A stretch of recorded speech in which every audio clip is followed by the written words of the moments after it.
Shalom saudaraku dalam Tuhan. Saudara, seorang ustadz di video berikut mengatakan bahwa Kristen mengadopsi beberapa istilah di dalam agama Islam. Padahal jelas-jelas agama Kristen lebih dulu daripada agama Islam. Misalnya dalam menggunakan nama Allah. Kristen lebih dulu menggunakan nama Allah daripada Islam. Nah, saudara dalam Tuhan, mari kita melihat videonya terlebih dahulu sebelum kita lebih lanjut memberikan tanggapan terhadapnya. Dan pastikan tekan tombol like, tekan tombol subscribe, dan share video ini supaya menjadi berkat bagi banyak orang. Allah itu di Indonesia, yang kurang ajar itu, saya harus ngomong terus terang, yang kurang ajar itu orang-orang Kristen. Kenapa? Karena di dalam kitab Alkitab bahasa Indonesia, nama Allah itu diselewengkan maknanya. Makanya ini harus menjadi perhatian kita semua. Saya nggak tahu sejak mulai kapan ini harus bisa diviralkan. Orang non-muslim dilarang pakai nama itu. Sebab nama ini sudah dinista di Indonesia. Di Malaysia sudah terjadi. Dan sudah diketok palu. Kapan di Indonesia? Belum tahu. Tinggal kita mau protes atau tidak. Dan sekarang ini, luar biasa sekarang. Istilah kita sudah diadopsi kalau bahasa saya agak kasar, sudah dicuri. Nama Allah dicuri. Nama istilah Nabi dicuri. Istilah kitab dicuri. Istilah zakat dicuri. Tapi diselewengkan maknanya semua. Yang paling sentral istilah Allah dicuri.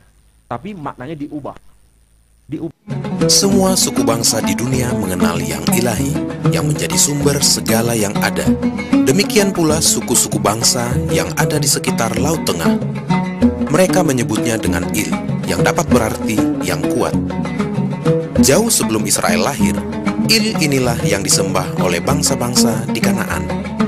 Tidak dapat dipungkiri, Il ini disembah bersama dewa-dewi lain.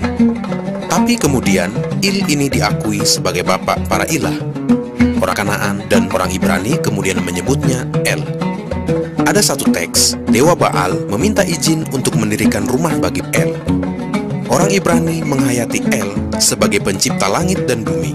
Mereka tidak menolak nama yang berasal dari Kanaan itu, tetapi memberikannya pemahaman yang baru sebagai pencipta langit dan bumi.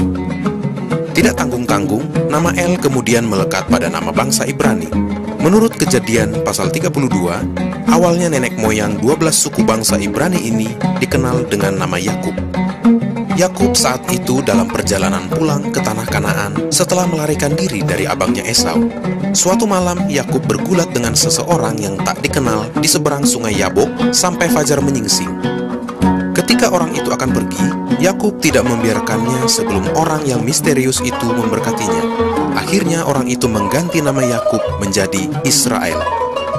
Kata El dalam nama baru itu adalah El yang sama disembah oleh bangsa di tanah Kanaan. Dan Israel berarti orang yang bergumul dengan El. Sejak saat itu, nama El menjadi nama yang menunjukkan jati diri baru sebagai El Israel. Jadi ada sebuah proses pemaknaan baru terhadap El. Suku-suku Ibrani tidak serta-merta menolak sesembahan orang Kanaan, mereka justru merangkulnya dan memberi makna yang baru. Inilah yang menjadi nama-nama yang kita kenal sebagai El Shaddai atau El yang Maha Kuasa dan El Olam atau El yang Maha Kekal. Proses seperti ini juga teramati di dunia Semitik lainnya. Ismail misalnya adalah nenek moyang bangsa Arab. Dalam kitab Ibrani, nama Ismail sesungguhnya berarti El yang mendengar, yaitu mendengarkan doa ibunya Hagar. Il atau El yang sama itulah yang di dalam lingkungan berbahasa Arab dikenal dengan sebutan ilah. Pola yang sama berlaku juga bagi kita sampai sekarang. Setiap kali firman Tuhan masuk dalam lingkungan budaya baru, ada proses penyerapan dan pemaknaan baru terhadap nama-nama yang telah dikenal. Dalam kitab Ibrani, pencipta langit dan bumi itu dikenal sebagai Eloah dan Elohim. Keduanya berakar dari El. Sebagai contoh, Kejadian pasal 1 ayat 1 dalam bahasa Ibrani yang berbunyi, Bereshit bara Elohim et ha-shemaim ve'et haaretz. Ketika nats seperti ini sampai ke tanah Arab, padanan yang setara adalah juga istilah Arab yang berakar dari kata El atau Il. Itu sebabnya dalam ayat ini Alkitab dalam bahasa Arab menunjukkan Allah. Proses inilah yang juga terjadi ketika iman Kristen tumbuh di tanah Arab. Bahkan sebelum lahirnya Islam, umat Kristen Arab menggunakan nama Allah sebagai padanan El, Eloah, Elohim sampai sekarang. Dalam Alkitab yang dipakai umat Kristen di tanah Arab, kata Allah itu benar-benar istilah yang sangat akrab. Sebenarnya itu benar-benar dari kata yang sama, akarnya sama, hanya beda cara pengucapannya. Gejala yang serupa kemudian nampak dalam bahasa Melayu yang banyak menyerap istilah-istilah dalam bahasa Arab, bukan saja di kalangan Muslim, tetapi juga umat Kristiani di Nusantara. Hampir 4 abad lalu, Injil Matius diterjemahkan oleh Albert Cornelis Ruil ke dalam bahasa Melayu. Dalam terjemahan ini, kita menemukan kata Allah misalnya dalam Matius pasal 1 ayat 23. Terjemahan-terjemahan Alkitab Melayu berikutnya terbukti mempertahankan penggunaan yang sama. Oleh sebab itu, Alkitab terjemahan baru yang diterbitkan oleh Lembaga Alkitab Indonesia tahun 1974 meneruskan tradisi yang telah ada. Seperti Alkitab Ibrani, Perjanjian Baru pun mempertahankan prinsip yang serupa. Kata Theos dalam lingkungan Yunani digunakan untuk menyebut ilah-ilah mereka. Perjanjian Baru tidak segan-segan menggunakan kata Theos itu untuk menyebut Bapa Tuhan kita, Yesus Kristus. Kata Theos itulah yang dipadankan dengan Allah dalam Alkitab terjemahan baru. Seperti contoh ini. Terpujilah Allah, Bapa Tuhan kita Yesus Kristus, Bapa yang penuh belas kasihan dan Allah sumber segala penghiburan. Jadi proses penyerapan kata Allah yang awalnya digunakan di lingkungan umat Kristiani berbahasa Arab itu tidak berbeda dengan proses penyerapan kata El dari dunia Semitik kuno dan kata Theos dari lingkungan Yunani, seperti yang tadi sudah kita lihat. Itulah yang mendasari kebijakan Lembaga Alkitab Indonesia sampai kini menyangkut penggunaan kata Allah dalam Alkitab kita. Selain kata Allah, sebagian orang juga bertanya tentang penggunaan nama ilahi YHWH. Apakah nama yang suci ini dihilangkan dalam Alkitab kita? Apa sesungguhnya yang telah terjadi? Pertama-tama harus ditegaskan, penulisan Yahweh tetap dipertahankan dalam kitab suci Ibrani. Akan tetapi sejak zaman pembuangan, nama suci itu semakin dihindari pengucapannya oleh umat Yahudi yang sangat menghormati kekudusannya. Setiap kali mereka menemukan nama Yahweh, mereka menyebutnya Adonai, yang berarti Tuhan. Ketika Alkitab Ibrani diterjemahkan ke dalam bahasa Yunani di kota Alexandria di Mesir, Yahweh tidak dipertahankan, melainkan dipadankan dengan istilah Yunani Kyrios, yang berarti Tuhan. Artinya, umat Yahudi menjelang zaman Perjanjian Baru sudah biasa menyebut Yahweh sebagai Adonai, atau padanan Yunaninya Kyrios.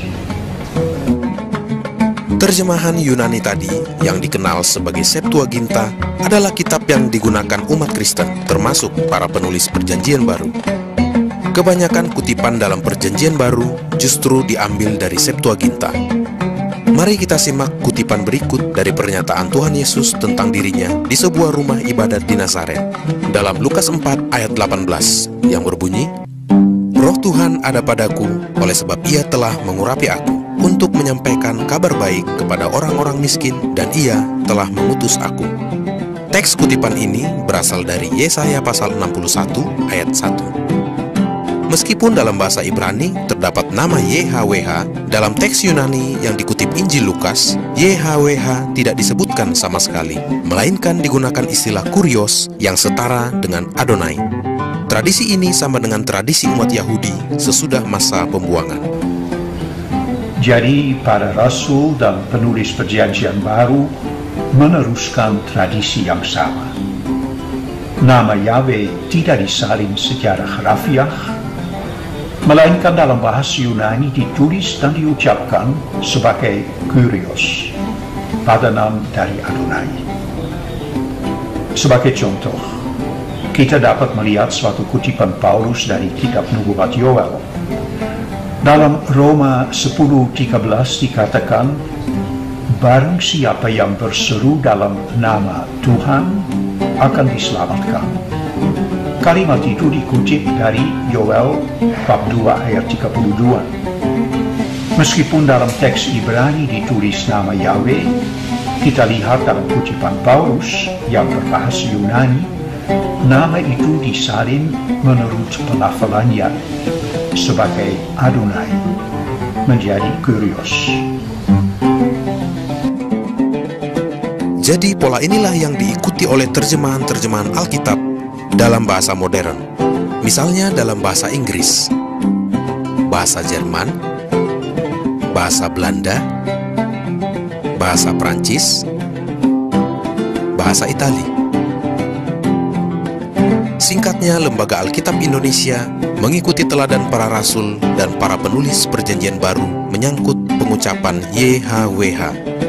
Itulah sebabnya dalam Alkitab Terjemahan Baru, YHWH tidak dipertahankan penulisannya, tetapi disalin pengucapannya dengan kata Tuhan yang ditulis dengan huruf besar semua. Kebijakan Lembaga Alkitab Indonesia mengenai padanan untuk nama-nama ilahi tidak diambil secara simplistis.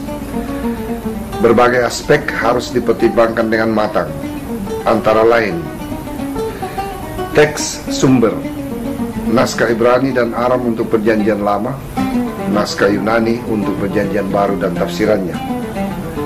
Yang kedua, tradisi umat Tuhan dalam Perjanjian Lama dan Perjanjian Baru.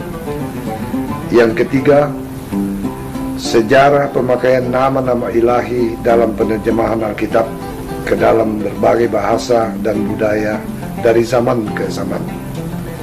Yang keempat, kebijakan yang diikuti tim-tim penerjemahan Alkitab di seluruh dunia, khususnya yang bergabung dalam persekutuan lembaga-lembaga Alkitab sedunia atau United Bible Societies. Dan yang terakhir, kesepakatan yang diambil bersama-sama dengan gereja-gereja dari berbagai denominasi, baik Katolik maupun Protestan, yang menggunakan Alkitab terbitan Lembaga Alkitab Indonesia hingga saat ini. Sebelum penerbitan Alkitab Terjemahan Baru, misalnya, telah dilakukan terlebih dahulu konsultasi pada tahun 1968 di Cipayung yang dihadiri para pimpinan dan utusan gereja-gereja. Konsultasi seperti ini bertujuan untuk menguji terjemahan yang dihasilkan dan menampung usul-usul bagi penyempurnaannya. Lembaga Alkitab Indonesia tidak pernah berpretensi seolah-olah terjemahannya sudah sempurna dan tidak perlu diperbaiki lagi. Akan tetapi, mengingat proses panjang dan berhati-hati yang ditempuh dalam menerbitkan Alkitab, tuntutan beberapa kelompok yang ingin menyingkirkan atau memulihkan nama tertentu tidak dapat dituruti begitu saja. Dalam semua proses pengambilan keputusan menyangkut terjemahan Alkitab, harus dipertimbangkan dengan seksama dampak suatu terjemahan bagi persekutuan, kesaksian, dan pelayanan umat Tuhan bersama-sama, khususnya di tanah air kita. Baik, salam Tuhan itu videonya. Kita sudah mendengarkan apa yang disampaikan oleh seorang ustadz di video awal. Ya, beliau mengatakan bahwa Kristen mengadopsi istilah-istilah di dalam agama Islam. Padahal kita tahu bersama bahwa agama tertua di dunia ini adalah Yahudi, baru setelah itu ada Kristen, baru setelah itu ada agama Islam. Jadi cukup aneh dan lucu kalau kemudian Ustadz tadi mengatakan bahwa Kristen mengadopsi beberapa istilah dalam agama Islam, sementara Kristen lebih dulu ada. Contohnya dalam penggunaan nama Allah. Nama Allah sendiri lebih dulu digunakan oleh orang Kristen daripada agama Islam sendiri, karena agama Islam kita tahu bahwa itu ada sekitar 600 atau 700-an Masehi, dan itu jarak yang cukup panjang saudaraku dalam Tuhan antara Kristen dengan Islam. Jadi bagaimana kemudian Ustadz tadi mengatakan bahwa Kristen mengadopsi beberapa istilah dari agama Islam. Itu sangat tidak masuk akal, saudara dalam Tuhan. Nah, saudara, kita juga sudah mendengarkan cuplikan video tentang penjelasan penggunaan nama Allah di dalam Alkitab, ya, sejak zaman Perjanjian Lama. Ya, panjang lebar dijelaskan bagaimana nama Allah ini digunakan di dalam Alkitab, dan intinya bahwa ya Yahudi dan kemudian Kristen lebih dulu menggunakan beberapa istilah termasuk nama Allah sendiri daripada agama Islam. Itu jelas dalam Tuhan. Dan seperti apa tanggapan saudara setelah melihat cuplikan video tadi? Silahkan tulis tanggapan saudara di kolom komentar, ya. Tuliskan tanggapan yang baik, yang positif, terutama tanggapan yang memuliakan Tuhan dan yang memberkati kita sekalian. Nah, saudara dalam Tuhan, dari sisi sejarah saja, ya, itu sudah sangat jelas bahwa Alkitab lebih dulu daripada Al-Quran. Jadi bagaimana Alkitab mengadopsi Al-Quran, yang mana Al-Quran datang kemudian setelah Alkitab. Sungguh tidak masuk akal.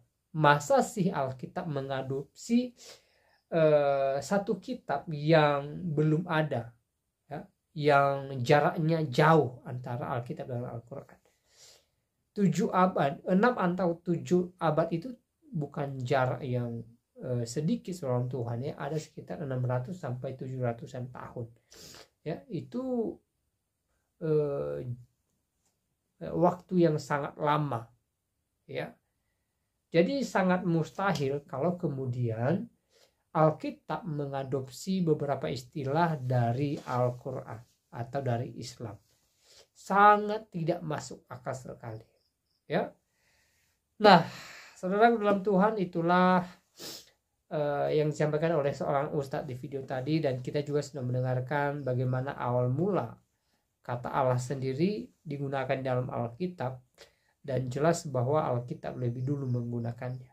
Jadi semoga penjelasan di video tadi memberkati kita, menguatkan iman kita, dan membuat kita semakin mengerti bahwa yang benar adalah Alkitab lebih dulu daripada Al-Quran, dan tidak mungkin Alkitab mengadopsi Al-Quran yang datang jauh hari setelah Alkitab. Nah, saudara dalam Tuhan, ya, sebenarnya hari-hari ini banyak hal yang disampaikan oleh beberapa orang di luar sana untuk melemahkan Alkitab, untuk melemahkan iman Kristen. Dan saya percaya bahwa apapun yang mereka sampaikan tentang iman Kristen, tentang Alkitab, tentang Yesus, bahkan ada yang mengatakan bahwa Yesus bukan Tuhan, Alkitab diubah-ubah dan segala macamnya, ya, saya percaya bahwa itu tidak melunturkan iman kita. Saya percaya bahwa iman kita adalah iman yang kokoh di dalam Tuhan Yesus Kristus. Iman kita adalah iman yang teguh di dalam Yesus Kristus. Saya percaya bahwa, ya, kita percaya Yesus adalah Tuhan dan Juru Selamat dalam kehidupan kita, sebagaimana sudah tertulis di dalam Alkitab.